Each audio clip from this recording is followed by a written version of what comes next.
ABP আনন্দ, এগিয়ে থাকে, এগিয়ে রাখে।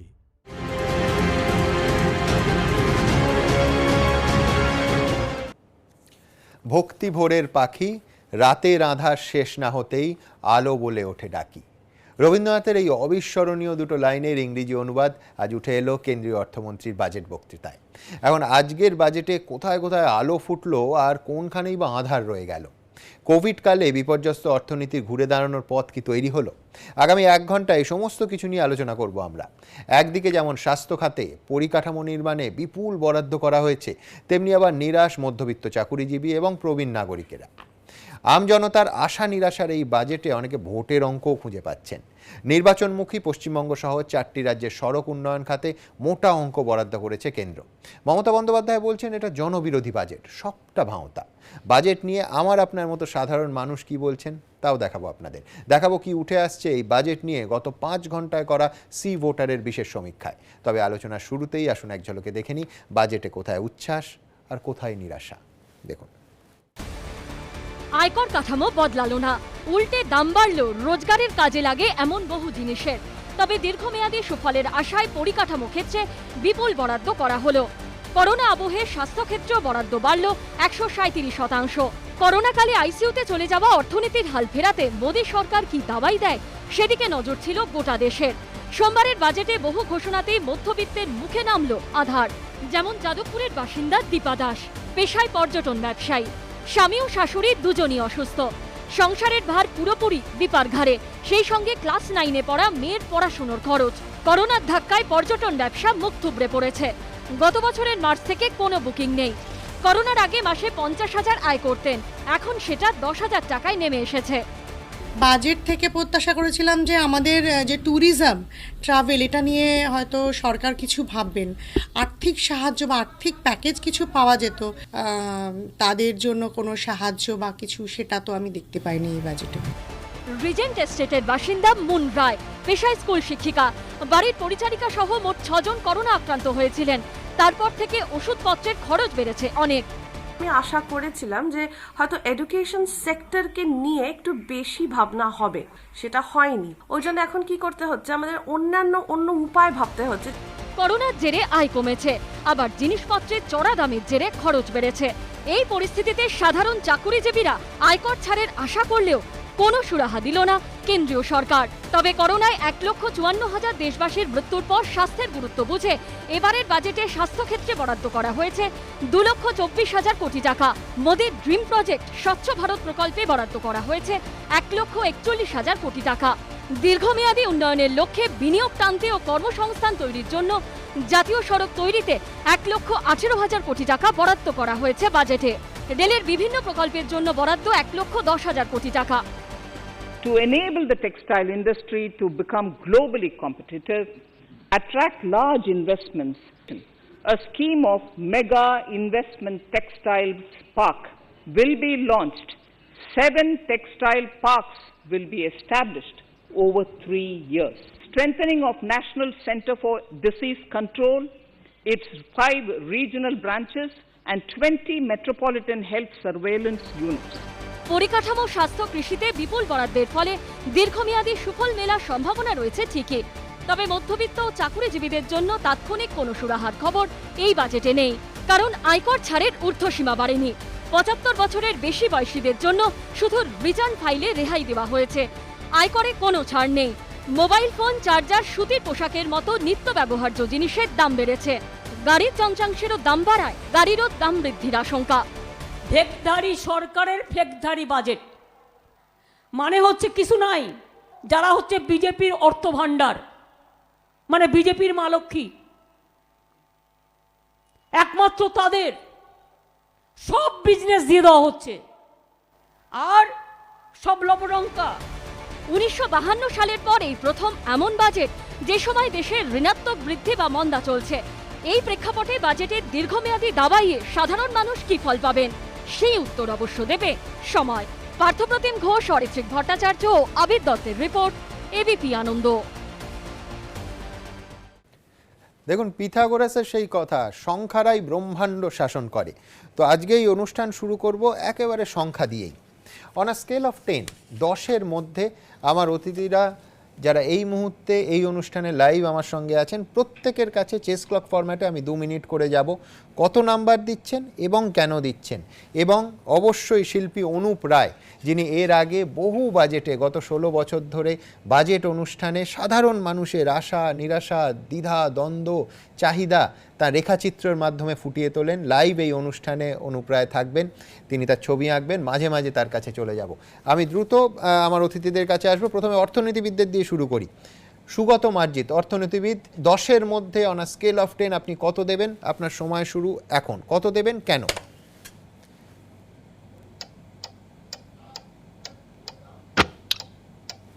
আমার মনে হয়েছে যে অ্যাকচুয়ালি প্যান্ডেমিকের পরের বাজেট, তো সুতরাং বাজেট থেকে খুব একটা বেশি আশা করার জিনিস ছিল না, এবং খুব একটা বেশি কিছু হয়ওনি। এই কারণেই বাজেটটা ওভারঅল তো বুঝতেই পারছেন যে সাধারণ মানুষ এতে খুব একটা যে উপকৃত হচ্ছে তা নয়। অনেক অনেক বড় বিনিয়োগের কথা বলা হয়েছে, কিন্তু সেই বিনিয়োগ বা পরিকাঠামোর বিনিয়োগ যাই বলুন, স্বাস্থ্যের বলে একটু বেশি নম্বর দিয়েছি। কিন্তু এমনিতে এই বাজেট একটা মোটামুটি বাজেট হতে 5 লাগে, আর তার চেয়ে এটা খানিকটা খারাপ বাজেট বলে আমি 4 দিয়েছি। কারণ এই যে বিনিয়োগ, বিরাট বিনিয়োগ যে ভবিষ্যতে কখন আমাদের বেনিফিট দেবে সেটা কিন্তু বোঝা খুব মুশকিল। আর 2 নম্বর, সরকার এত টাকা পাবেন কোত্থেকে? এই ইনফ্লেশন তো বাড়তে শুরু করেছে এবং সরকারের ভাড়ারের অবস্থা, তাহলে সরকার এই এত টাকা পাবেন কোত্থেকে? এইটাই হচ্ছে সব। বেশ, ধন্যবাদ সুগতদা। সুগতদা অন আ স্কেল অফ 10 10-এর মধ্যে 4 দিয়েছেন এই বাজেটকে। রাজনীতিবিদের কাছে আসবো। শিশির বাজোরিয়া, আপনি কত দেবেন 10-এর মধ্যে? শিশিরদা, 10-এ 10, আপনার সময় শুরু এখন। কেন ফুল মার্কস, কেন 1 নম্বরও কাটতে পারছেন না কেন? তার কারণ হচ্ছে এই অতিমারির পর, এখনও অতিমারি শেষ হয়নি, সারা বিশ্ব এই অতিমারির মধ্যে আছে। প্রত্যেক দেশে অর্থব্যবস্থা একেবারে তলানিতে। এই জায়গায় দাঁড়িয়ে যেখানে আমাদের রাজস্ব তোলার খুব স্কোপ কমে গেছে, কেন অনেক কোম্পানি বন্ধ ছিল, জিএসটি এখন উঠে গত বছরের তুলনায় বেশি হয়ে গেছে। এই সব দেখে একটা যে রাজকোষীয় ঘাটতি, সেটা একটা নিয়ন্ত্রণে রেখে, কিন্তু যে খরচ কেন্দ্র সরকার খরচ কমায়নি, আর বিশেষ করে পুঁজির খরচ মানে ক্যাপিটাল এক্সপেন্ডিচার।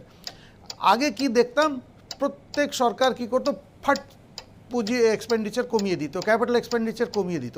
ক্যাপিটাল এক্সপেন্ডিচার কমালে একটা তার দীর্ঘমেয়াদী এফেক্ট থাকে। এইভাবে যে বাজেট প্লেস হয়েছে, এইখানে স্বাস্থ্যের জন্য যে বাড়তি টাকা দেওয়া হয়েছে, পশ্চিমবঙ্গ যদি আমরা দেখি, পশ্চিমবঙ্গের জন্য যেসব দেওয়া হয়েছে। আর আজকে একটা দেশ কিসের উপর চলে? চাক্কার উপর। লোহার চাক্কা রেল, রাবারের চাক্কা গাড়ি। রেলের জন্যে আর রাস্তার জন্যে যেইভাবে টাকা এখানে প্রোভাইড করা হয়েছে, এই সব দেখে আমি এই বাজেটকে 10-এ 10 দিচ্ছি। আমি একটা অঙ্ক কাটতে পারছি না। ধন্যবাদ শিশিরদা। আমি রাজ্যের মন্ত্রী ডক্টর শশী পাঁজার কাছে চলে যাব। শিশির বাজোরিয়া বলছেন যে কঠিন সময়ে পরিকাঠামোতে এত বিনিয়োগ এবং কোথাও জরুরি ব্যয় সেটা কাটা হয়নি, কঠিন সময়তেও 10-এ 10 ফুল মার্কস দিয়েছেন শিশিরদা। ডক্টর শশী পাঁজার কাছে যাব, আপনি কত নাম্বার দিচ্ছেন এবং কেন? সময় শুরু। 1, 10-এ 1 দিয়েছেন ডক্টর পাঁজা, কেন? আমরা দিলাম 1, 10-এ 1। হতাশাগ্রস্ত, দূরদর্শিতা নেই, কোনো ভিশন নেই, এবং একটাও দিয়েছি সেটা পরে বলে দিচ্ছি কেন। আমরা সত্যি আজকে এই বাজেটের একটা মানুষের প্রত্যাশা থাকে। বাজেটের মধ্যে যারা মিডল ইনকাম ক্যাটাগরি বলুন, গরিব মানুষ বলুন, কৃষক প্রাধান্য দেশেতে কৃষকরা বলুন, তাদেরকে যেমন আমরা ভেবেছিলাম কেন্দ্রীয় সরকার তাদেরকে কিছুই করে দেয়নি। তাদের যে প্রত্যাশা ছিল সেই প্রত্যাশা পূরণ হয়নি। তার সাথে সাথে ক্যাপিটাল এক্সপেন্ডিচার বলছেন কি, আপনার যে দেশের সম্পত্তি সেটা বিক্রি করে দিচ্ছেন। রেল বিক্রি, 7টা পোর্ট নাকি পিপিপিতে যাচ্ছে, মানে বিক্রির পথে চলে যাচ্ছে, প্রাইভেট পাবলিক এন্টারপ্রাইজের কথা বলে। 2টো পিএসইউ ব্যাংক বিক্রির পথে। কোন পিএসইউ ব্যাংক জানি না, সেই ব্যাংকে আমাদের টাকা আছে কিনা। ইন্স্যুরেন্সের ক্ষেত্রেও দেখলাম যে যেভাবে তার ইকুইটি 49% থেকে 74 করা হয়েছে। এলআইসি আইপিও বিক্রির পথে, 23টা পিএসইউস বিক্রি হচ্ছে। ইতিমধ্যে আমরা জানি 6টা এয়ারপোর্ট যেগুলো স্মল ছিল সেটা বিক্রি হয়ে গেছে এবং বড়োর দিকে নজরটা পড়েছে। তো যেই বাজেটটা বিক্রির কথা বলে, দেশের সম্পদ বিক্রির কথা বলছে, কঠিন সময়টা তো কোভিডের আগেও ছিল। কঠিন সময়ে তৈরি করেছে এই গভর্নমেন্ট, কারণ তাদের কোনো দূরদর্শিতা ছিল না। এবং আপনি পরিষ্কারভাবে একটা ইলেকশনটাকে সামনে রেখে উদ্দেশ্য প্রণোদিতভাবে এত বছর ঘুমিয়ে রইলাম, কিন্তু পোল বাউন্ড স্টেটস সেই 4টে রাজ্যের কথা ভেবে কিন্তু কিছু কিছু অর্থ বাড়াতো। আর সবচেয়ে যে এখন বিহারে নির্বাচন হয় তখন বলা হয় যে ভ্যাকসিন সবাইকে দিয়ে দেবো ফ্রি, নির্বাচন ছিল। আর আজকে আমরা হেলথের ক্ষেত্রে দেখছি 64,000 কোটি টাকা, কিন্তু খুব আস্তে করে। ডক্টর পাঞ্জা, হ্যাঁ, আমি একেবারে বিস্তারিত পরবর্তী সময় আসব। এই মুহূর্তে চলে যাব কর বিশেষজ্ঞ অর্ঘ্য মিত্রের কাছে। অর্ঘ্যদা, 10-এর মধ্যে কত দেবেন, কেন দেবেন? আপনার সময় শুরু এখন। 8 দিয়েছেন অর্ঘ্য মিত্র, কেন? যখন এটা বিচার করতে হয় আজকে এই বাজেটটা কতটা সফল, তখন স্থানকাল পাত্রটা তো দেখতে হবে। ঠিক। আমাদের আজকে এই যে বিশাল একটা প্যান্ডেমিক, এই যে লকডাউন, ইকোনমি স্তব্ধ হয়ে গেল, তার এফেক্ট আজকে 9.5% ফিসকাল ডেফিসিট, যেটা বোধহয় মানে পরিকল্পনা ছিল 3.5, আগামী বছর 6.8%। এখন এর থেকে বেশি যদি এখন ট্যাক্স রিলিফ দিতে হতো, সাধারণ মধ্যবিত্ত আমাদের টোটাল ট্যাক্স পেয়ার কতজন? টোটাল অ্যাকচুয়ালি রিটার্ন দেন 6 কোটি, ট্যাক্স দেন হার্ডলি 1.5 কোটি। কাজেই এখানে ট্যাক্স রিলিফ দিতে গেলে এই ডেফিসিটটা আরও বাড়তো, ইনফ্লেশন হতো এবং ইনফ্লেশনের এফেক্টটা কিন্তু সবাইকার কাছে পড়তো। এটা 1 নম্বর। কাজে এই পরিস্থিতিতে আমি খুব একটা এক্সপেক্ট করিনি একটা বিরাট কিছু আসবে এই বছরে। এবং এই যে অ্যালোকেশন অন ক্যাপিটাল এক্সপেন্ডিচার এবং স্বাস্থ্য খাতে যেটা আপনারা শুনলেন, এটার জন্য আমি বাহবা দিচ্ছি। কিন্তু কতগুলো ক্ষেত্রে, যেমন আমি যেটা এক্সপেক্ট করেছিলাম যে প্যান্ডেমিকের জন্য যারা সবচেয়ে বেশি হিট, তাদের জন্য কিছু স্পেসিফিক বেনিফিট এলো না। এবং সবার আগে তাদের দেখা উচিত ছিল মাইগ্রেন্ট ওয়ার্কার বলুন বা প্রান্তিক চাষি। এবং একটু আগে যেটা শুনলেন সেটা আমারও একমত, যে ট্রাভেল, ট্যুরিজম বা এই ধরনের স্পেসিফিক ইন্ডাস্ট্রি যারা হিট হয়েছিল প্যান্ডেমিকে, তাদের জন্য কোনো রিলিফ প্যাকেজ এলো না। এটা ভীষণ রকম দরকার ছিল, কারণ এই ইন্ডাস্ট্রিগুলোকে উঠে দাঁড়াতে এখন অনেক দিন সময় লাগবে। একটা সরকারের দিক থেকে একটা কিছু রিলিফ আমি আশা করেছিলাম। একদম, অনেক ধন্যবাদ অর্ঘ্যদা। আমি আসবো আবার আপনার কাছে। অর্থনীতিবিদ অভিরূপ সরকার, অন স্কেল অফ 10, 10-এর মধ্যে অভিরূপদা কত দেবেন? 10-এর মধ্যে 5 দিয়েছেন অভিরূপদা। 5 দিচ্ছি, 5, দেখা যাচ্ছে তো। কেন? আপনার সময় শুরু এখন। আচ্ছা, আমি প্রথমে যেটা ভালো সেটা বলি, যেটা খারাপ সেটা বলবো অবশ্যই। তারপরে। পরিকাঠামো ক্ষেত্রে যে ব্যয়টা হয়েছে সেটা আমার মনে হচ্ছে ওয়ার্থওয়াইল। এটা করা দরকার ছিল এবং এটার একটা লং রান ভালো এফেক্ট আছে। এবং এটাকে ফাইন্যান্স করা হচ্ছে মেনলি বরোয়িংয়ের দিয়ে। 12 লক্ষ কোটি টাকা ধার করা হচ্ছে, মার্কেট থেকে বড় করা হবে।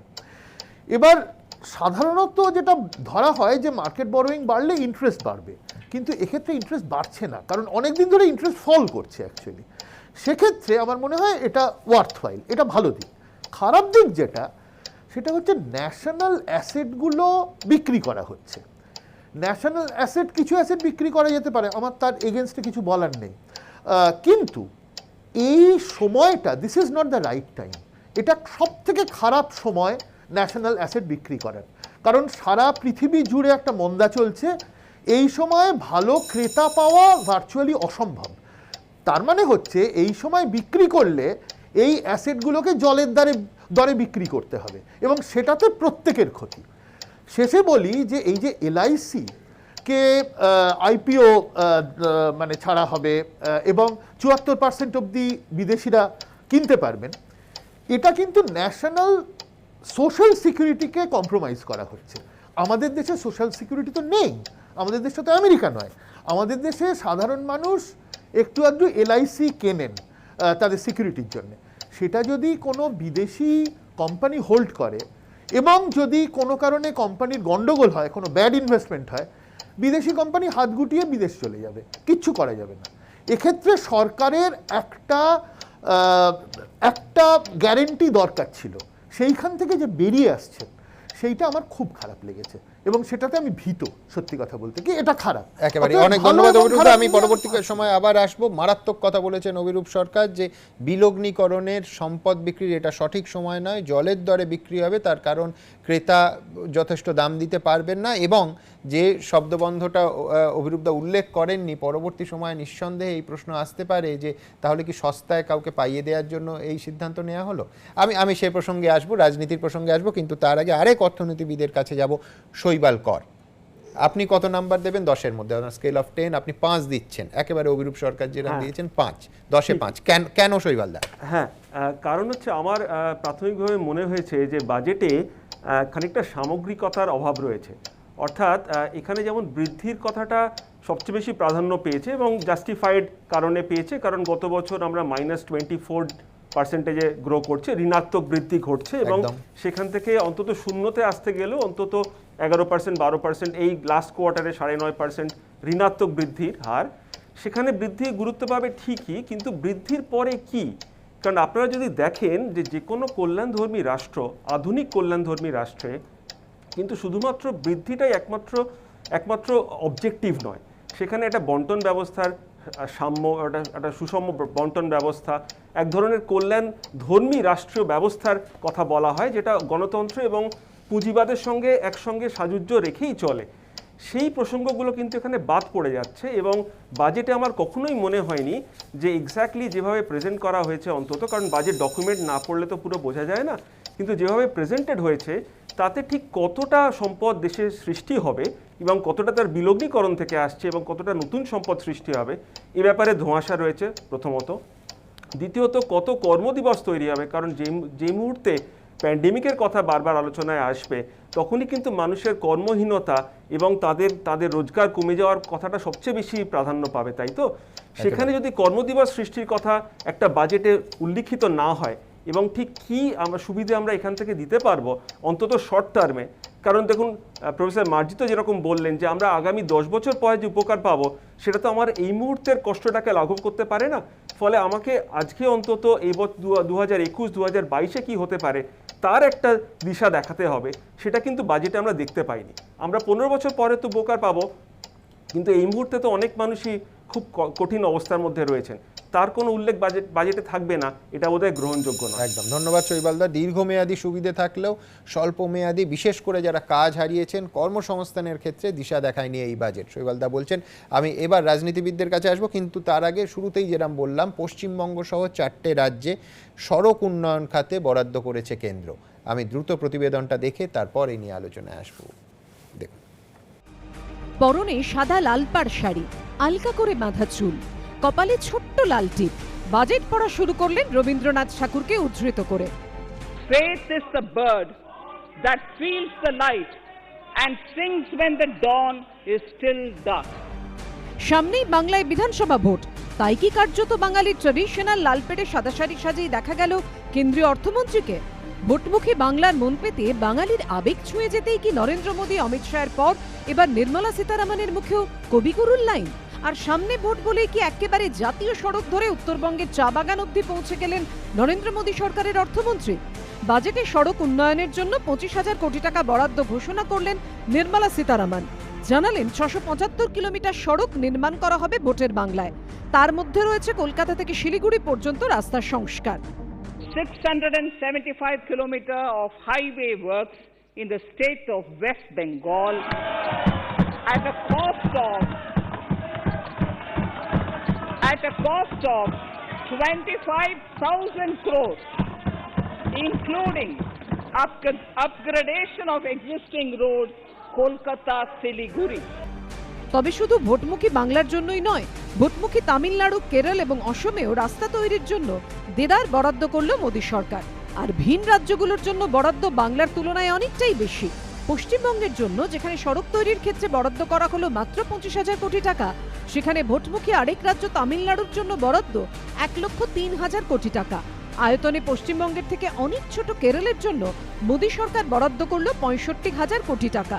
প্রতিবেশী ছোট্ট রাজ্য অসমের জন্য বরাদ্দ করা হলো পশ্চিমবঙ্গের থেকে বেশি, প্রায় 34,000 কোটি টাকা। আর ভোটের আগে রাস্তা তৈরির জন্য বাজেট বরাদ্দ নিয়ে কটাক্ষের সুর তৃণমূল নেত্রীর গলায়। বলি তোমরা আবার কি করবে, আমরা তো করে দিয়েছি। মালদাও হচ্ছে, ইসলামপুর রেডি হয়ে গেছে, কৃষ্ণনগর রানাঘাটের কাজটা করতে দেরি করছো তোমরা, সবটাই রেডি আছে। তো নতুন করে আবার কলকাতা শিলিগুড়ি কি করবে? এ কি হামাগুড়ি শেখাচ্ছ? বাঙালকে হামাগুড়ি শেখাচ্ছ? बंगाल में रोड बनाएगा चुनाव का टाइम में, আবার বলছে রুরাল রোড বানাবো, কোনো প্রয়োজন নেই, আমি সব করে দেবো। যারা জানে না তারা শুধু ভাওতা দেয়।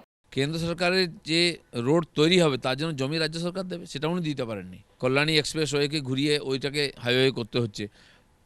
আর আমডাঙ্গাতে আটকে গেল বলে বারাসাতের সঙ্গে যুক্ত হতে পারেনি, এখনও কয়েক বছর ধরে ঝুলে আছে, টাকা পড়ে আছে, কোম্পানি কাজ শুরু করতে পারছে না। ওখানে চাকরি নেই, গুজরাটে এসে চাকরি করতে হচ্ছে। আমরা তাই বলেছি যে বাংলাকেই গুজরাটে রূপান্তরিত করব। তার জন্য এই যে 25,000 কোটি টাকার রোড হবে, ইনফ্রাস্ট্রাকচার তৈরি হবে, ফ্রেট করিডোর তৈরি হবে। নির্মলা সীতারামন তার বাজেটে খড়গপুর থেকে বিজয়ওয়াড়া এবং গোমো থেকে ডানকুনি ফ্রেট করিডোর নির্মাণেরও প্রস্তাব দিয়েছেন। Gomo Dankuni section of 274.3 kilometers will be also taken up shortly in short succession. We will undertake future dedicated freight corridor projects, namely East Coast Corridor from Kharagpur to Vijayawada, East-West Corridor from Bhusaval to Kharagpur to Dankuni, and North-South Corridor from Itarsi to Vijayawada. पहले तो जो बोला था वही नहीं किया, कभी आप करते कुछ नहीं, खाली झूठा बोलते हैं और झूठा आरोप कर लगाते हैं, यही आपका काम है, और कोई काम नहीं है, खाली झूठा भाषण करना। হ্যাঁ, রাস্তার জন্য অনেক বড় বড় পরিকল্পনা করে, কিন্তু রাজ্য ধরে ধরে তামিলনাড়ুতে এত, ওয়েস্ট বেঙ্গলে এত, কেরলে এত, আসামে এত কেন? ওখানে ভোট কত তার উপরে হিসাব করে আমি এত। তো আমার বক্তব্য, এই বাজেটের নাম দিয়ে দাও, বাজেট রোড ফর ভোট। ভোটমুখী বাংলার ছোঁয়া দেশের বাজেটে। বিজেন্দ্র সিংহ, আশাবুল হোসেনের রিপোর্ট, এবিপি আনন্দ। আমি শিশির বাজরিয়ার কাছে যাব। শিশিরদা, আবার চেস ক্লক ফরম্যাটে 2 মিনিটের ফরম্যাটে ফিরবো। আমার স্পেসিফিক্যালি দুটো প্রশ্ন আছে। একটা হচ্ছে তামিলনাড়ু, কেরল, আসাম, তিনটে রাজ্যের থেকেই পশ্চিমবঙ্গের প্রাপ্তিযোগ হয়েছে। কেউ বলতে পারেন ভোটের জন্য প্রাপ্তিযোগ, কোনো অসুবিধে নেই, পশ্চিমবঙ্গের পরিকাঠামোয় বরাদ্দ হয়েছে, তাতে অসুবিধে নেই। কিন্তু তামিলনাড়ু, কেরল, আসামের থেকে পশ্চিমবঙ্গ কম পেল কেন? যে রাজ্য আপনাদের 40% ভোট দিয়েছে, আমি যদি রাজনৈতিকভাবেও চিন্তা করি, এবং 18 জন সাংসদ দিয়েছে, তাদের প্রাপ্তি তো বেশি হওয়ার কথা। এটা হচ্ছে প্রথম প্রশ্ন। দ্বিতীয় প্রশ্ন হচ্ছে যে সড়ক নির্মাণে 25,000 কোটি বরাদ্দ হয়েছে বাংলায়, 675 কিলোমিটার রাস্তা তৈরি হবে, তার মধ্যে অবশ্যই কলকাতা থেকে শিলিগুড়ি আছে। মুখ্যমন্ত্রী বলছেন সবটাই রেডি, নতুন করে কি করবে? আপনার সময় শুরু শিশিরদা এখন। সুমনবাবু, সব থেকে আগে একটা কথা বলে দিই, এই বাজেট ভোটকে দেখে ভোটকে লক্ষ্য রেখে করা হয়নি। এটা আমাদের বিরোধীরা এইভাবে বলছে কেন? আমাদের বিরোধীর জন্যে 1 টাকা খরচও ওরা দেখে, দ্যাট ওই 1 টাকা খরচ করলে আমি কত ভোট পাবো। একটা ছোট্ট উদাহরণ দিয়ে দিই। বছরের পর এরা ইমাম ভাতা দিল, যেই ভোটমুখী চলে এলো ওয়েস্ট বেঙ্গল, আর এইবার দেখছে দ্যাট এদের জেতার চান্স নেই, পুরোহিত ভাতায় চলে এলো। সব জিনিস ভোট ভোট ভোট। আচ্ছা, যে 5 রাজ্যে আমরা ভোটে যাচ্ছি, আসাম বিজেপি রাজ্য আছে, পশ্চিমবঙ্গ সব থেকে বেশি আমি বলবো যে একটা আমাদের জেতার চান্স, মানে কি আমি তো মানি দা আমরা প্রায় জিতে গেছি, শুধু ভোট পড়ার অপেক্ষায়। তো এইখানে সব থেকে কম কেন? এই বাজেট ভোটকে লক্ষ্য করে করা হয়নি। এটা আমাদের বিরোধীদের ভুল ধারণা। আর যে আপনি দ্বিতীয় প্রশ্ন আপনার এখানে, মানে এমপির সংখ্যা তো দ্বিতীয় প্রশ্ন, মুখ্যমন্ত্রী বলছেন সব আমরা করে দিয়েছি, আর কি করবেন আপনারা? মুখ্যমন্ত্রী তো সবই কিছু করে দিয়েছেন, রাস্তা কই? আমরা যখন পশ্চিমবঙ্গে গাড়িতে যাই আর অন্য রাজ্যে যখন যাই, দিল্লি থেকে বম্বে যে হাইওয়ে হচ্ছে, ওটা যদি আমরা গিয়ে দেখি যে গুজরাটে যেসব রাস্তা হয়েছে, মনে হচ্ছে আমরা কোথায় এসে গেছি, কোন দেশে আমরা বাস করছি। ইনি তো সব কিছু করে দিয়েছেন। মানে এটা আমি ঠিক এই টিভিতে এই কথা বলতে পারবো না, কিন্তু মুখ্যমন্ত্রী হাস্যকর জায়গা আমাদের নিয়ে এসেছেন। এই রাজ্যে কি হয়েছে, সবাইকে বাইরে যেতে হচ্ছে কাজের জন্যে। বিধাননগর বৃদ্ধাশ্রম কে কনভার্ট করে দিল? হ্যাঁ শিশিদা, আমি আবার পরবর্তী সময় আসবো, কিন্তু আমার একটা প্রশ্ন রয়ে গেল যে সত্যি সত্যি বাস্তবিক অভিজ্ঞতা বলছে তামিলনাড়ু এবং কেরলের রাস্তা পশ্চিমবঙ্গে থেকে ভালো, তাদের বরাদ্দ বেশি হলো কেন? পশ্চিমবঙ্গে তো বরাদ্দ আরও ভালো হওয়ার কথা ছিল, আরও বেশি হওয়ার কথা ছিল। আমি এই বিতর্কে আসবো, কিন্তু ডক্টর শশী পাঁজা রাজ্যের মন্ত্রী, তার কাছে আসবো। শশীদি, আমার কাছে আমি পুরনো আর্কাইভ দেখছিলাম 2013 সালে, তখনও আপনাদের সরকার, তৎকালীন প্রধান বিচারপতি কলকাতা হাইকোর্টের অরুণ মিশ্রের তার ডিভিশন বেঞ্চে তিনি মন্তব্য করলেন যে বিহারের রাস্তাও এ রাজ্যের রাস্তার থেকে ভালো, এবং পুরো মামলাটা হয়েছিল আরেকজন প্রাক্তন প্রধান বিচারপতি জয়নারায়ণ প্যাটেলের হাইকোর্টে করা মামলা।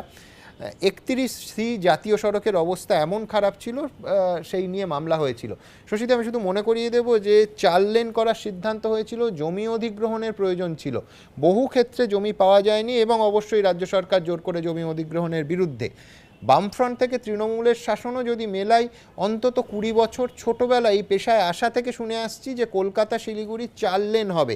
আমি বলছি এখনও হয়নি। বহু ক্ষেত্রে কোনো একজন বক্তা উল্লেখ করলেন, বিভিন্ন ক্ষেত্রে বারাসাত বলুন, নদিয়া বলুন, জমি নেয়ার চেষ্টা হলেই আমডাঙ্গায় কিছুদিন আগেই বড় একটা বিক্ষোভ হলো যে জমি দেব না।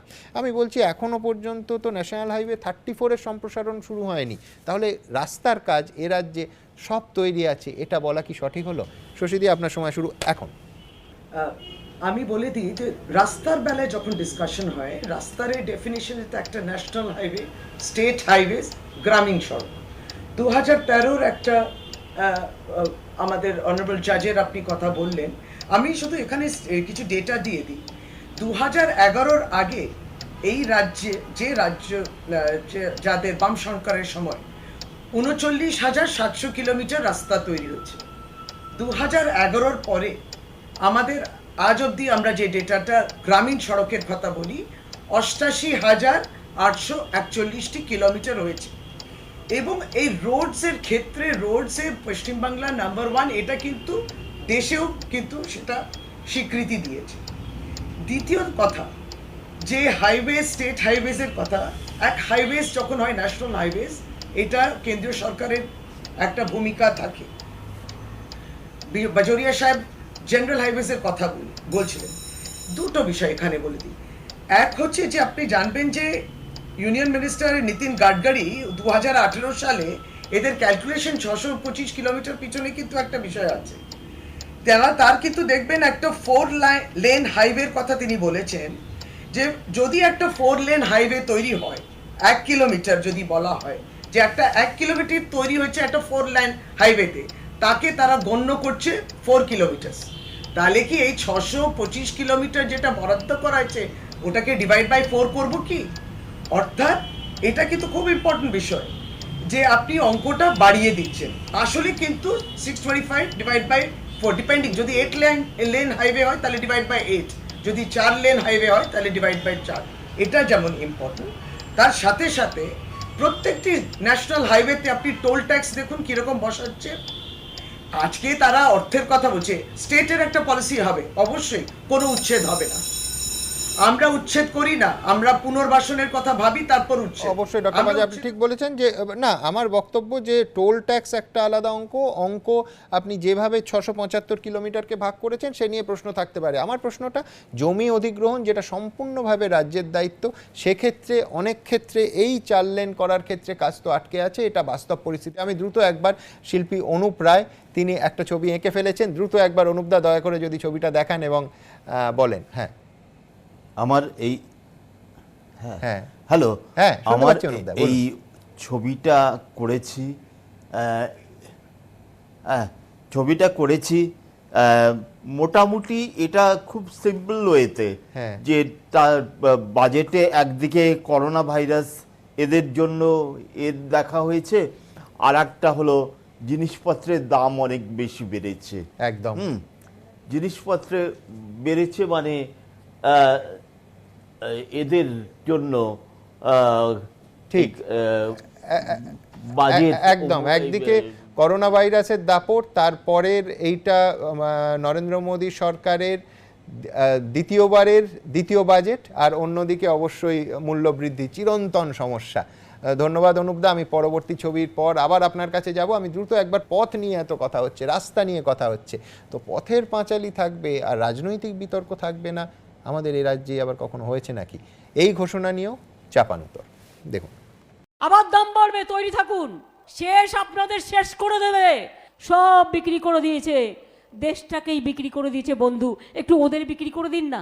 कोरोना के चलते कई एक्सपर्ट्स ये मानकर चल रहे थे सरकार आम नागरिकों पर बोझ बढ़ाएगी, लेकिन फिस्कल सस्टेनेबिलिटी के प्रति अपने दायित्वों को ध्यान में रखते हुए सरकार ने बजट साइज बढ़ाने पर जोर दिया। যে রাজ্যগুলি দখলে না এলে বিজেপির স্বর্ণযুগ এসেছে এমনটা বলা যাবে না বলে অমিত শাহ মনে করেন। তার মধ্যে পশ্চিমবঙ্গ, কেরল, তামিলনাড়ুতে এবছরেই বিধানসভা নির্বাচন। এই তিন রাজ্যের মধ্যে বাংলার তুলনায় কেরল ও তামিলনাড়ুতে বিজেপির লড়াইটা আরও বেশি কঠিন বলেই মনে করছেন রাজনৈতিক পর্যবেক্ষকরা। কারণ বাংলায় এখন লড়াই তাদের সঙ্গে সরাসরি তৃণমূলের হলেও কেরলে এখনো বিজেপির শক্তি অত্যন্ত ক্ষীণ। তামিলনাড়ুতে তারা এআইএডিএমকে শরিক, সেখানেও তাদের জমি একদমই শক্ত নয়। সে কারণেই কি তামিলনাড়ু ও কেরলে রাস্তা তৈরির জন্য বাংলার তুলনায় অনেক বেশি বরাদ্দ করল মোদী সরকার? বাংলার জয় নিয়ে কি গেরুয়া শিবির বাড়তি আত্মবিশ্বাসী? এই রাস্তাটা তো পুরনো দেওয়ার কথা, এটা দেওয়ার কথা আজ থেকে আরো বেশ কয়েক বছর আগে। সেই পরিত্যক্ত অদেহটা খানিকটা দিয়েছে, লাভের লাভ কিছু নেই।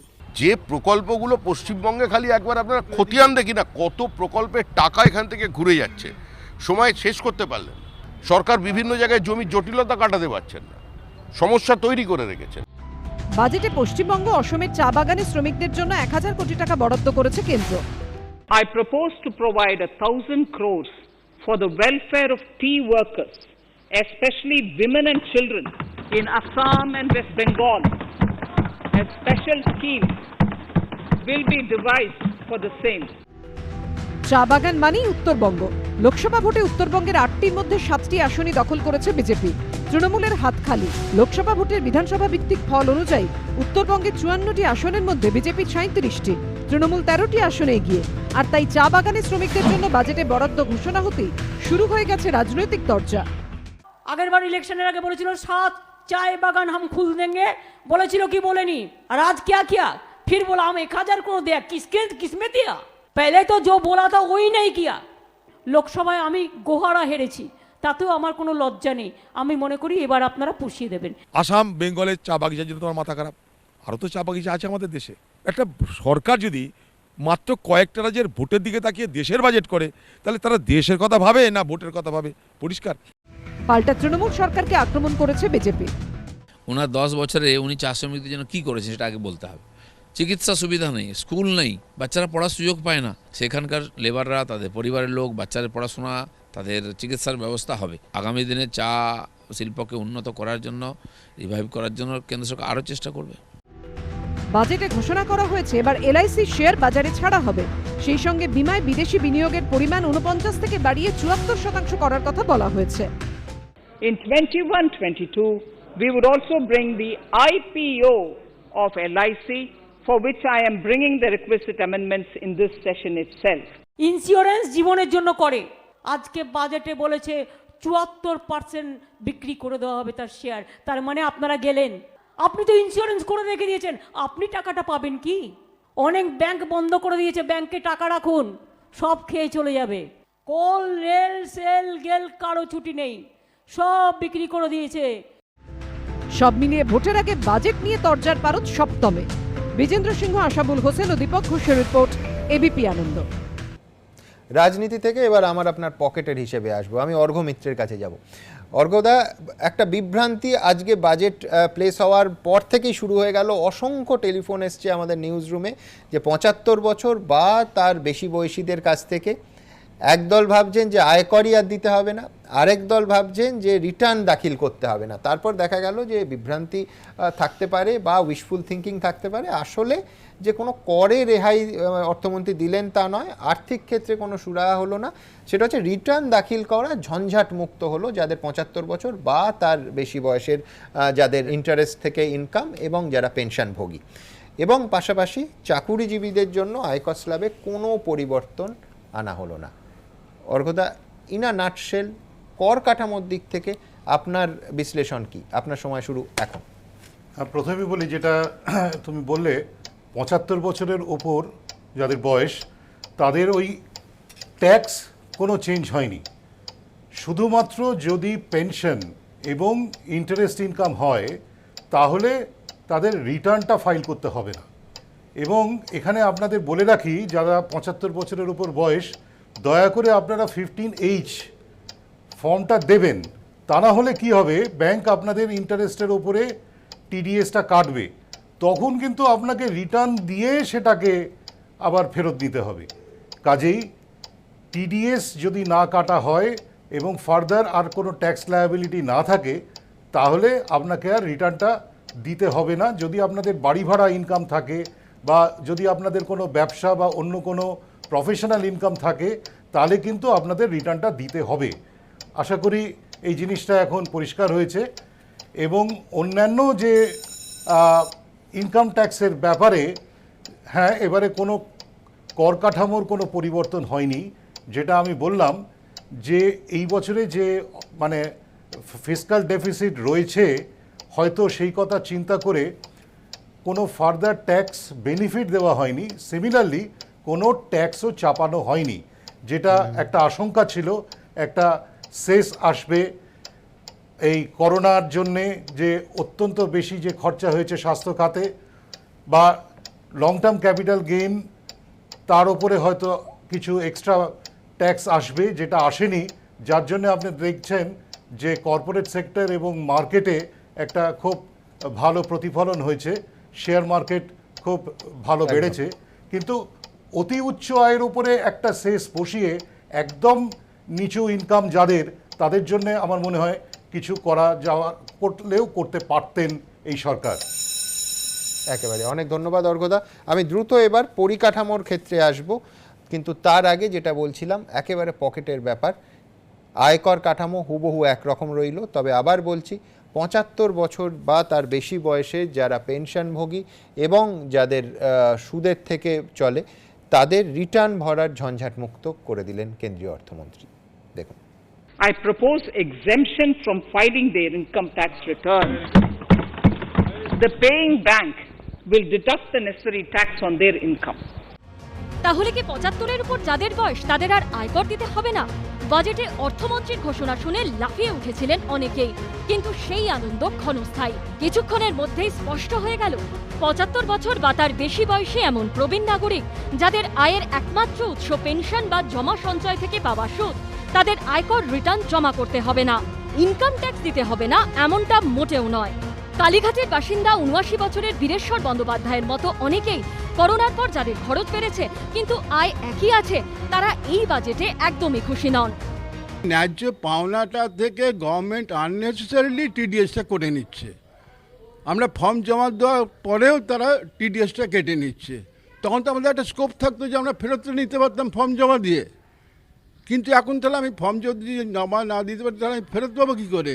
ফর্ম জমা দেওয়ার পরিশ্রমটা আমাদের গভর্নমেন্ট বাঁচিয়ে দিয়েছে, আমাদের কৃতার্থ করে দিয়েছেন। ইনকাম ট্যাক্স রিটার্ন ফাইল করার অর্থ কিন্তু তার পক্ষে একটা প্রুফ রইল, অর্থাৎ তিনি যে ট্যাক্সটা দিয়েছেন সেই প্রমাণটা তার কাছে রইল। ফাইল না করলে সেটা থাকে না। অনেক ক্ষেত্রেই অনেক মানুষ নিজে ক্যালকুলেট করে একটু বেশি আয়কর দিয়ে থাকেন to be on the safe side, তো তার কিন্তু বাকিটুকু ফেরত পাবার আশাও থাকে না যদি income tax file return file না হয়। অক্সফামের দ্য ইনইকুয়ালিটি ভাইরাস শীর্ষক সাম্প্রতিক রিপোর্টে দাবি করা হয়েছে, লকডাউনের সময় ভারতে 84% পরিবারের আয় কমেছে বিভিন্নভাবে। গত বছর এপ্রিলেই প্রতি ঘন্টায় কাজ হারিয়েছেন 1,70,000 মানুষ। উল্টো দিকে এই করোনাকালে ভারতের ধনকুবেরদের সম্পদ বেড়েছে গড়ে 35%। এই পরিস্থিতিতে আশায় বুক বাঁধলেও চাকরিজীবীদের জন্য বাজেটে কোনো আশার কথা শোনালো না মোদী সরকার। এই প্যান্ডেমিক ইয়ারে যেখানে সকলে কতজনের চাকরি গেছে, কতজনের নানান রকম অসুবিধার মধ্যে দিয়ে যাচ্ছে, তা সত্ত্বেও ইনকাম ট্যাক্সের আমরা কোনো রকম ছাড় বা কোনো রকম হারের পরিবর্তন দেখলাম না। আর ওই সেভিংসের রেট দিনে দিনে যদি কমে যায়, তাদের খরচ করার প্রবণতাও কম। কোনো প্রোডাক্টের ডিমান্ড না দেখি আমরা একদম কি বলি যে সেই ডিমান্ড নেই মানে তার প্রোডাকশন হবে না বা সেখানে এমপ্লয়মেন্ট হবে না। বাজেটে পেট্রোল ডিজেলে কৃষি সেস বসানোর কথা বলেছেন কেন্দ্রীয় অর্থমন্ত্রী, যদিও এর ফলে পেট্রোল ডিজেলের দাম বাড়ার সম্ভাবনা নেই বলে জানিয়েছেন তিনি। Agricultural infrastructure development cess is something which we are bringing in without on any one single item wherein we are putting the cess, the end consumer paying more than what he is paying today. আবার দাম বাড়বে, তৈরি থাকুন। 2.5 টাকা করে পেট্রোলে agricultural যে সমস্ত infrastructure আছে তার মধ্যে আবার শেষ বসিয়েছে এবং 4 টাকা ডিজেলে শেষ বসিয়েছে। চাষিরা ডিজেলের চাষ করতে গেলেও ওই শেষ আবার গেল, শেষ আপনাদের শেষ করে দেবে। অ্যালকোহলে 100%, আপেলে 35%, অপরিশোধিত পাম তেলে 17.5%, সূর্যমুখী তেলে 35%, কড়াইশুটিতে 40%, সোনার উপর বাটে 2.5% কৃষি সেস বসানোর কথা ঘোষণা করেছেন কেন্দ্রীয় অর্থমন্ত্রী। কৃষেন্দু অধিকারী, সঞ্চয় মিত্র ও আবির দত্তের রিপোর্ট, এবিপি আনন্দ।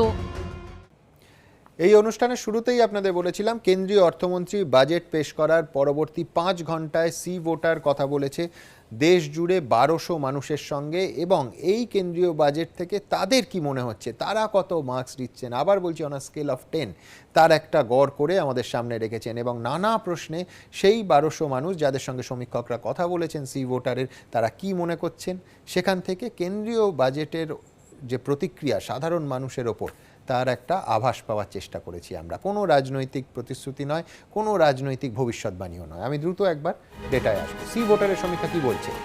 প্রশ্ন ছিল এই বাজেটের পর জিনিসপত্রের দাম কি কমবে? অনেকটাই কমবে এমনটা মনে করছেন 18% মানুষ, কিছুটা কমবে এমনটা মনে করছেন 21% মানুষ, একেবারেই কমবে না এরমটা মনে করছেন 46% মানুষ, বলতে পারবো না বলেছেন 15%।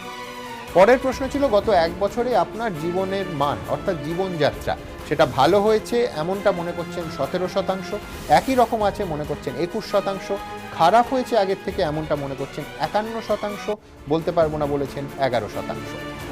প্রশ্ন ছিল আগামী 1 বছরে আপনার জীবনযাত্রা কেমন হবে, তার মান আগের থেকে ভালো হবে এমনটা মনে করছেন 28% মানুষ, একই রকম থাকবে এমনটা মনে করছেন 30% মানুষ, আগের থেকে খারাপ হবে মনে করছেন 29% মানুষ, বলতে পারবো না বলেছেন 13%। এই বাজেটের ফলে আপনার মাসিক খরচ বাড়বে নাকি আপনি বেশি সঞ্চয় করতে পারবেন, এই ছিল সমীক্ষকদের প্রশ্ন। মাসিক খরচ বাড়বে এমনটা মনে করছেন 56% মানুষ, সঞ্চয় বাড়বে এমন আশাবাদী 16%, কোনো প্রভাব পড়বে না এই বাজেটের মনে করছেন 17% মানুষ, বলতে পারবো না 11%। আপনি কি এই বাজেটে সন্তুষ্ট? অত্যন্ত গুরুত্বপূর্ণ প্রশ্ন। এই বাজেটে সন্তোষ প্রকাশ করেছেন 36% মানুষ, এই বাজেটে সন্তুষ্ট না এমনটা মনে করছেন 45% মানুষ, বলতে পারবো না বলেছেন 19%। আগামী 1 বছরে আপনার দৈনিক খরচ কেমন হবে বলে মনে করেন? খরচ বাড়লেও সামলে উঠতে পারবেন এমনটা বলেছেন 34% মানুষ, ভবিষ্যতে খরচ সামলানো খুব মুশকিল হবে মনে করেছেন 50% মানুষ, দৈনিক খরচ কমে যাবে মনে করেছেন 7% মানুষ, বলতে পারবো না বলেছেন 9%।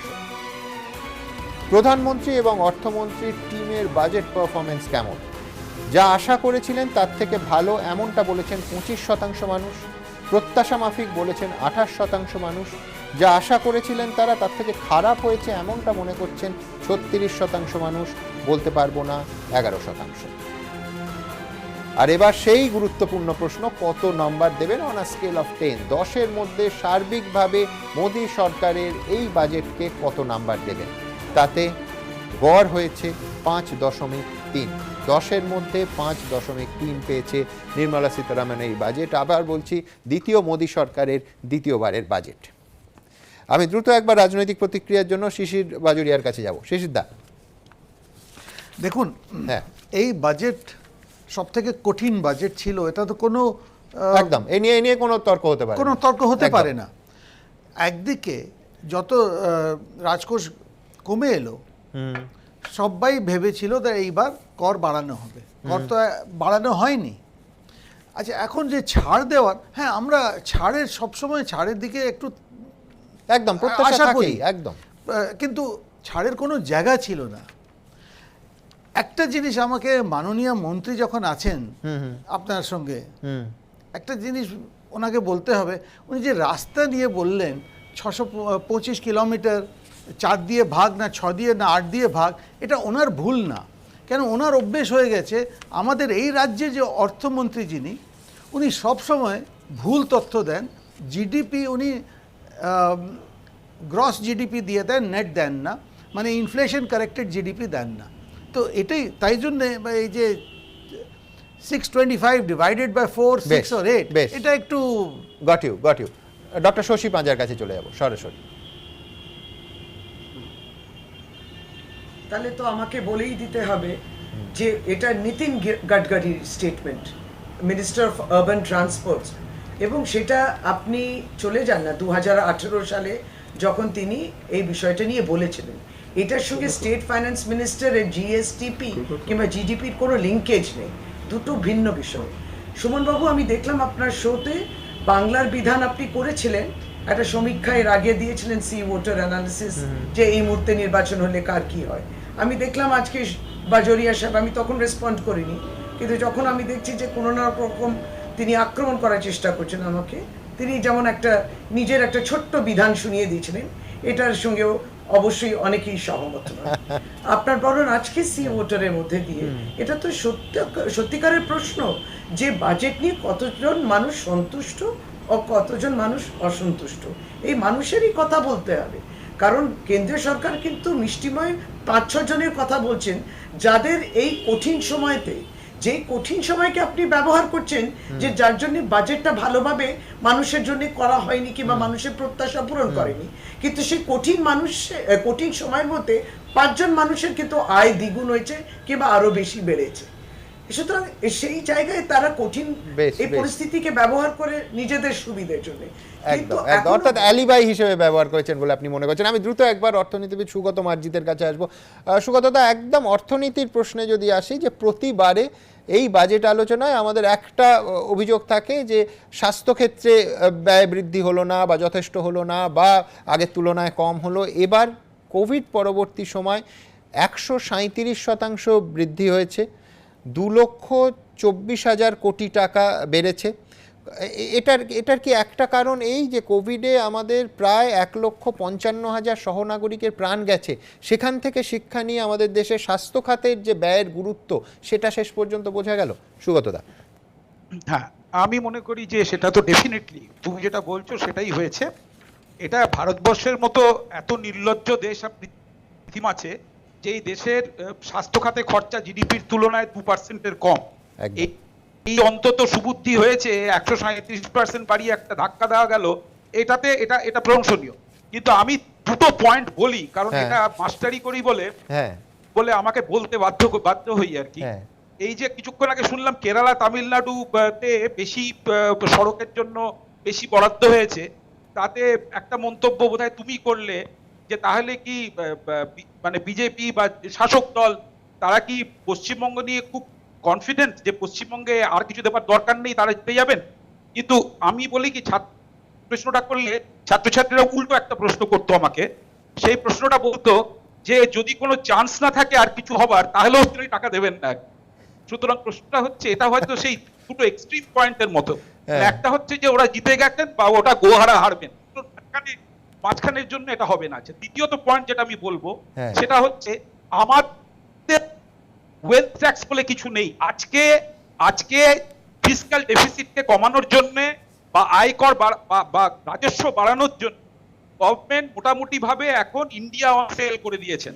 অভিরূপ বাবু বলেছেন সে কথাটা আগে, যে actually right and left they are selling public sector company and asset.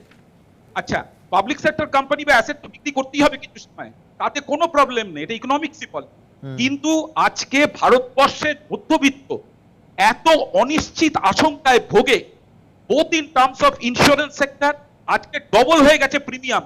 আজকে যে ইন্স্যুরেন্স পাবলিক সেক্টর ইন্স্যুরেন্স কোম্পানিতে খোঁজ নিলে দেখা যাবে যে insurance premium has become double, এবং দেখতে পাচ্ছি আমরা যে অ্যাকচুয়ালি ব্যাংকের টাকা পয়সা নিয়ে মানুষ চিন্তিত যে সরকার হয়তো বিক্রি করে দিলেন, সরকার হয়তো আমার টাকাটা নিয়ে নিল।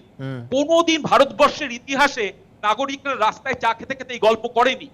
তার মানে সরকারকে তো একটু বুঝতে হবে যে অনিশ্চিত এবং আশঙ্কা, এই দুটো জিনিস সরকারকে ট্যাকল করতেই হবে। সেটাই বাজেটে হয়নি, এক নম্বর। আর দ্বিতীয়ত সরকার ভবিষ্যতে যেন এটা করেন, এটা আমরা খুব কায় মনোবাক্যে প্রার্থনা করি। একদম সুগতদা বলছেন অনিশ্চয়তা এবং আশঙ্কা, এই দুটো ইস্যুকে অ্যাড্রেস করা হয়নি, ভবিষ্যতে অবশ্যই অ্যাড্রেস যেন সরকার করে। আমি দ্রুত একবার শিল্পী অনুপ রায়ের কাছে চলে যাব। অনুপদা তার দ্বিতীয় ছবি এই বাজেট নিয়ে সম্পূর্ণ করে ফেলেছেন, কি আঁকলেন অনুপদা? হ্যাঁ, একটু যদি বলেন। আসলে আমি এতে দেখিয়েছি যে গরিব মানুষের বাজেট, গরিব মানুষরা কি তারা কি অবস্থায় আছে, ঠিক সেই জন্য তারা কি অবস্থার মধ্যে আছে। একদম একদম আপনারা দেখতে পাচ্ছেন কেন্দ্রীয় অর্থমন্ত্রী তার ফিরিস্তির তালিকা বাজেট পেশের মধ্যে প্রতীকীভাবে অনুপ রায়ের রেখাচিত্রে দেখতে পাচ্ছি, আর তার সামনে একেবারে ক্ষুধার্ত কুমিরদেরও দেখতে পাচ্ছি। গরিব মানুষের অবস্থা, দরিদ্র মানুষের অবস্থা। আমি দ্রুত একবার অভিরূপদার কাছে আসব। অভিরূপদা, আপনার কাছে প্রশ্ন থাকবে যে দুটো তো সরকারের হাতে বহুদিন ধরে এই দাবি উঠছিল যে চাহিদা বাড়াতে হবে বাজারে, সাধারণ মানুষের হাতে টাকার যোগান দিতে হবে। দুটো পথের কথা বলা হচ্ছিল। অভিজিৎ বিনায়ক বন্দ্যোপাধ্যায়রা বলছিলেন সরাসরি টাকা দেয়া হোক এবং একমাত্র সেইভাবেই মানুষের হাতে টাকা পৌঁছবে, বাজার চাঙ্গা হবে, বাজারের চাহিদা বাড়বে। আরেকটা ছিল দীর্ঘমেয়াদী পথ, সেটা হচ্ছে পরিকাঠামোগত বিনিয়োগ, যার ফলে কর্মসংস্থান তৈরি হবে, পরিকাঠামো তৈরি হলে ইনভেস্টমেন্ট আসবে, কিন্তু হ্যাঁ সেটা নিঃসন্দেহে তার কিছুটা সময় লাগবে, তবে স্থায়ী সম্পদ তৈরি হবে। দেখা যাচ্ছে এই বাজেটে যা মনে হচ্ছে সেটা হচ্ছে পরিকাঠামোগত পথটাই নেওয়া হলো, সরাসরি টাকা দেওয়ার পথটা নেওয়া হলো না। মানবেন তো আপনি? হ্যাঁ, এটা আমার মনে হয় একটা মাঝামাঝি পথ নিলে ভালো হতো, কারণ পরিকাঠামো তৈরি হয়ে কর্মসংস্থান তৈরি হতে হতে অনেকটা সময় লেগে যাবে। যদি তৈরি হয় অনেকটা সময় লেগে যাবে, আমাদের এই মুহূর্তে অনেকটা কর্মসংস্থান তৈরি করা দরকার। সেক্ষেত্রে কিছু যদি সরাসরি ট্রান্সফার করা হতো, কিছু যদি সরাসরি চাহিদা বাড়ানো হতো, তাহলে আমার মনে হয় ভালো হতো। এবার এই বাজেটে মোটামুটিভাবে যেটা এই সরকার করে থাকেন, যারা বিনিয়োগকারী, যারা একটু শিল্পপতি, পুঁজিপতি ইত্যাদি, তাদের ওপর অনেকটা নির্ভর করা হয়েছে এবং একটু অপেক্ষাকৃত মধ্যবিত্ত গরিব মানুষ, তাদের কথা অতটা ভাবা হয়নি। অর্থাৎ যেটা ইকোনমিক সার্ভেতেও রয়েছে, এরা বলছেন যে গ্রোথ যদি হয় তাহলে ইনইকুয়ালিটি বাড়বে, কিন্তু সবারই ভালো হবে। মানে যারা বড় লোক তাদের বেশি ভালো হবে, যারা গরিব মানুষ তাদের কম ভালো হবে, কিন্তু সবারই ভালো হবে, এইরকম একটা জায়গা থেকে এরা করেছেন বাজেট। এখন সেখানে তো একটা বড় প্রশ্ন যেটা সুগত তুলল যে নিরাপত্তাটা একটা মস্ত বড় ব্যাপার। এখানে এই যে ব্যাংকে টাকা রাখার নিরাপত্তা, এফআরডিআই যে একটা ছিল সেটাকে কিন্তু এরা শেলফ করেনি এখনো, এটা মনে রাখতে হবে। একটা মেনশন রয়েছে বাজেটে একটা জায়গায় যে আমরা গত বাজেটে ইন্স্যুরেন্সটা, মানে ডিপোজিট ইন্স্যুরেন্সটা 1 লাখ থেকে 5 লাখ করেছি। এবার সেই টাকাটা যাতে লোকে সুষ্ঠুভাবে পেতে পারে তার ব্যবস্থা করব। তার মানে ওই 5 লাখ টাকার ওপরেই নির্ভর করা হচ্ছে। আপনার ডিপোজিট যদি 50 লাখ টাকাও হয় ব্যাংকে, ব্যাংক উঠে গেলে 5 লাখ টাকা দেওয়া হবে। তাহলে সাধারণ মানুষের নিরাপত্তাটা কোথায় যাবে? অর্থাৎ সাধারণ মানুষকে নিয়ে একটু ভাবতে হবে। আমি একটা রাজনৈতিক কথা বলতে বাধ্য হচ্ছি, যেখানে যে দলত্যাগীদের জন্য চার্টার্ড প্লেন পাঠায় আর পরিযায়ী শ্রমিকদের ট্রেনের ভাড়াও দেয় না, তাদের কাছ থেকে আর কি এক্সপেক্ট করবো? শিশিরদা, পরিযায়ী শ্রমিকদের জন্য করোনা এক্সপ্রেসের নাম কে দিল? দাদা একটু মনে করবেন, নাম দিয়ে কি হবে? না, আর ওদের শৌচালয়তে কোয়ারেন্টাইন কে করলো একটু বলবেন? আরেকটা কথা করোনা, এই যে বিক্রি করার নিয়ে আপনাদের কোনো কথা বলারই জায়গা নেই। কথা হচ্ছে রাজ্য সরকার জায়গা নেই, একটা ডেইরি কোম্পানি বিক্রি করে দেয়নি। আর পরিযায়ী শ্রমিকদের কথা আপনারা ভুলে গিয়েছিলেন, completely you forgot about. No sir, what did chief minister do? উনি সব ট্রেন আটকে দিলেন, যখন লকডাউন করেছিল এরা যে আটকে দিলেন, কোনো ডেটা তাদের কাছে ছিল না। করোনা এক্সপ্রেস পরিযায়ী শ্রমিকের ক্ষেত্রে পরিযায়ী শ্রমিকের ক্ষেত্রে তাদের কাছে ডেটাই বলেছিল। উত্তর দিন না, মাননীয় কি বলেননি? দিদি মাননীয় কি বলেননি করোনা এক্সপ্রেস? দিদি বলুন না, হ্যাঁ কিংবা না বলুন দিদি। ডেভলিউশন অফ ট্যাক্সের মাধ্যমে এখনো কিন্তু পশ্চিম বাংলা যেটা না বলে হ্যাঁ না উত্তর দিন না। 58,962 কোটি টাকা করোনা এক্সপ্রেস আর পরিযায়ী শ্রমিকের যদি কথা বলেন, ওয়ান নেশন ওয়ান রেশন যেটা আপনি আটকে দিলেন, তাতে কার ক্ষতি হলো?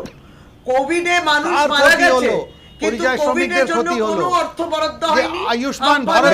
বেশ, আমি রাজনীতি থেকে আবার একেবারে অর্থনীতির দিকে নিয়ে আসবো শৈবাল করের কাছে। শৈবাল দা, পরিকাঠামোর বিনিয়োগ ঠিক আছে, বাজার থেকে ধরুন প্রচুর টাকা তাহলে সরকারকে ধার করতে হবে, তাতে সরকার লোন নেবে এবং ব্যাংকের রেট অফ ইন্টারেস্ট বেড়ে যাবে। বিনিয়োগের ক্ষেত্রে বিনিয়োগকারীদের অসুবিধা হবে? এর কোনো নেগেটিভ সাইড এফেক্ট আপনি দেখতে পাচ্ছেন? বিনিয়োগকারীদের সরাসরি অসুবিধা হওয়ার কারণ নেই, কারণ ইন্টারেস্ট রেট ব্যাংক যেভাবে মনিটর করে এবং যেভাবে অ্যাডজাস্ট করে তাতে ইন্টারেস্ট রেট তো ক্রমাগত কমছে। ফলে এই ধরুন বয়স্ক মানুষদের ক্ষেত্রে যেটা আমরা বরাবরই বলে আসছি, যারা শুধুমাত্র ইন্টারেস্ট নির্ভর, তাদের রোজগার বন্ধ হয়ে গিয়েছে, পেনশন এবং ইন্টারেস্টের উপর তাদের সংসার চলে, তারা তো ভয়ানক অসুবিধার মধ্যে রয়েছেন, এটা একেবারে পরিষ্কার। দ্বিতীয় হচ্ছে যে বাজার থেকে ধার করলে কিন্তু মূল্য বৃদ্ধি হওয়ার আশঙ্কা রয়েছে, কারণ যেই মুহূর্তে আপনি সরকারকে টাকা দিচ্ছেন বন্ড বা কোনো একটা ফর্মে, তখনই মানুষের খরচ করার প্রবণতা বাড়ে, এবং যেহেতু এই মুহূর্তে যথেষ্ট উৎপাদনের স্কোপ বা সুযোগ তৈরি করতে পারছে না সরকার, ফলে মূল্য বৃদ্ধি কিন্তু ডেফিনেটলি হবেই। এবং আপনি দেখছেন যে পেট্রোপণ্যের দাম যেভাবে বাড়ছে, সরকার সেখান থেকে ট্যাক্স রোজগার করছে, এবং অনেকেই বলার চেষ্টা করছেন যে যেহেতু বিদেশি বাজারে ব্যারেলের দাম এখন $52-53 মতো হয়েছে, ফলে নাকি দেশে এত তো বাড়েনি, 165 বা 160 তো হয়নি, কিন্তু প্রশ্ন হলো এখন এই তেলের দাম তো বাজার নির্ভর, এখন তো আর সরকার নিয়ন্ত্রণ করে না। এবং একটা সাধারণ হিসেব বলে যে বিদেশের ব্যারেল প্রতি যদি $1 দাম বাড়ে, দেশে মাত্র 4 পয়সা দাম বাড়া উচিত পেট্রোলের, সে তুলনায় 40 টাকা বাড়ে, 35 টাকা বাড়ে প্রত্যেক মাসে, প্রত্যেক সপ্তাহে। এটার তো কোনো জাস্টিফিকেশন সরকার দিতে পারছে না। ফলে যখনই বাজেটের মধ্যে কোনো মূল্যবৃদ্ধি সংক্রান্ত আলোচনা থাকে না, তখন অ্যাকচুয়ালি কি সম্পদ সৃষ্টি হবে, যাদের সুযোগ সুবিধা দেওয়ার কথা বলা হচ্ছে তারা অ্যাকচুয়ালি কত সুযোগ সুবিধা পাবেন, সেগুলো একেবারেই পরিষ্কার থাকে না। সুতরাং একটা সম্পর্ক থেকেই যায় যে আপনি বাজার থেকে ধার করুন অথবা টাকা ছাপান, মূল্যবৃদ্ধি আটকানোর জন্য সরকার কিছু বলবেন না, এটা এক্সপেক্টেড নয় তো। একদম। আপনাদের সবাইকে অসংখ্য ধন্যবাদ। আপনারা জানেন আমাদের ভেরিফাইড টুইটার অ্যাকাউন্ট সঙ্গে সুমন @সুমন দে। অসংখ্য মন্তব্য আসছে এই নিয়ে, আমি দ্রুত একবার কয়েকটা মন্তব্য নিয়ে নেওয়ার চেষ্টা করি। প্রদীপ বর তিনি লিখছেন, গরিব বিরোধী বাজেট, মন খারাপ হয়ে গেল। অতীশ চন্দ্র ভাওয়াল লিখছেন, রাজ্যকে না দিলে বলে কেন্দ্রের বঞ্চনা, আর দিলে বলে ভোটের জন্য, ভারী অদ্ভুত রাজনীতি। সৌম্যদীপ ঘোষ লিখছেন, ছাত্রছাত্রী ও বেকার যুবকদের কর্মসংস্থানের জন্য কোনো সুবিধা এই বাজেট দেয়নি। অরিন্দম গোস্বামী লিখছেন, করোনা পরবর্তী পরিস্থিতিতে কয়েক কোটি মানুষ কাজ হারিয়েছেন, হাতে নগদের জোগান নেই, আরও জিনিসের দাম বাড়বে। পৃথ্বীরাজ চৌধুরী লিখছেন, দীর্ঘমেয়াদী লক্ষ্য সামনে রেখে ভারসাম্যের বাজেট করা হয়েছে। ফাল্গুনী সিংহ রায় লিখছেন, দিশাহীন অর্থহীন বাজেট, এই বাজেট সাধারণ মানুষের কোনো কাজে আসবে। অয়ন দত্ত লিখছেন, জনমোহিনী রাজনীতি নয়, এই বাজেটে দূরদর্শিতা আছে।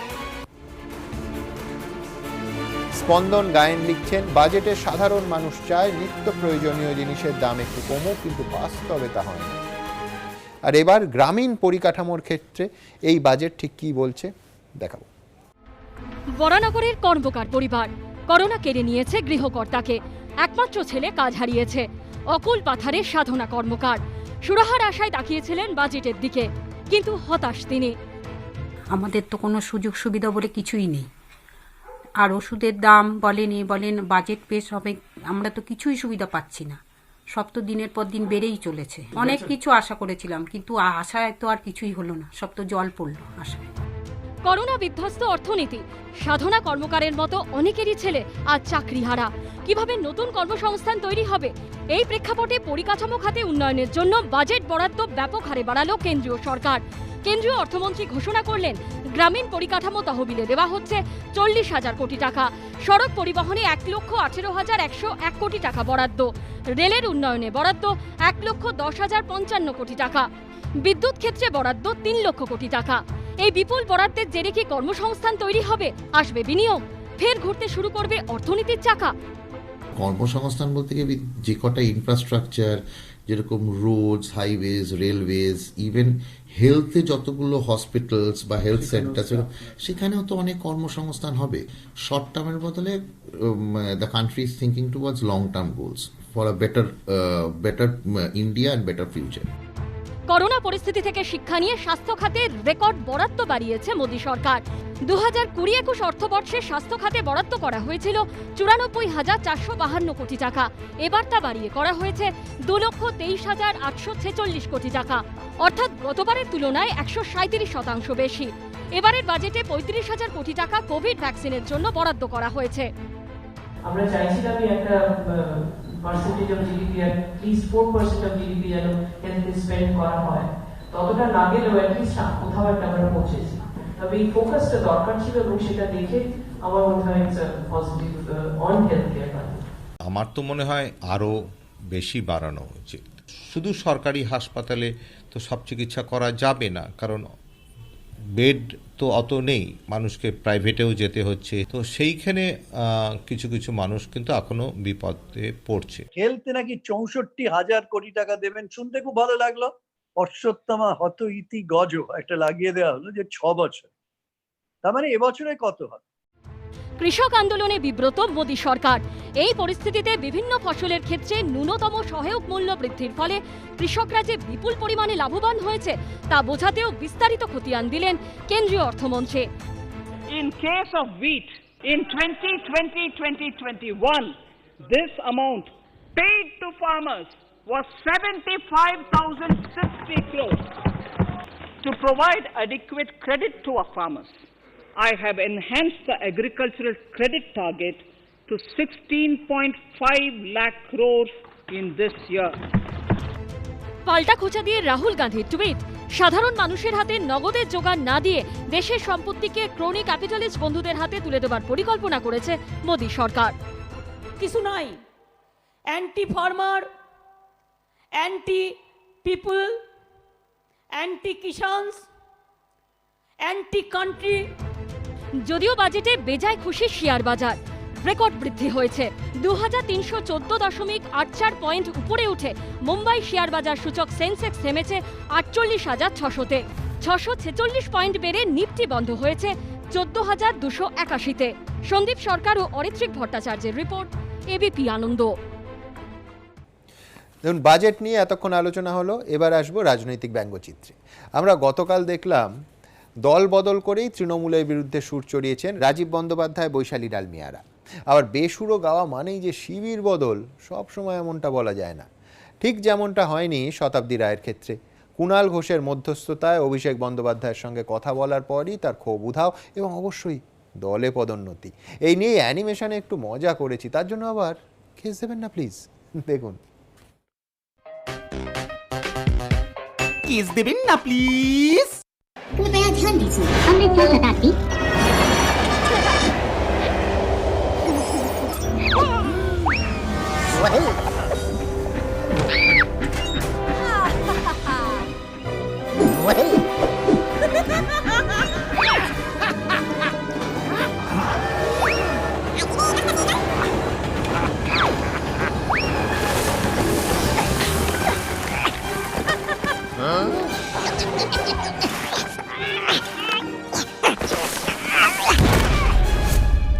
Yes.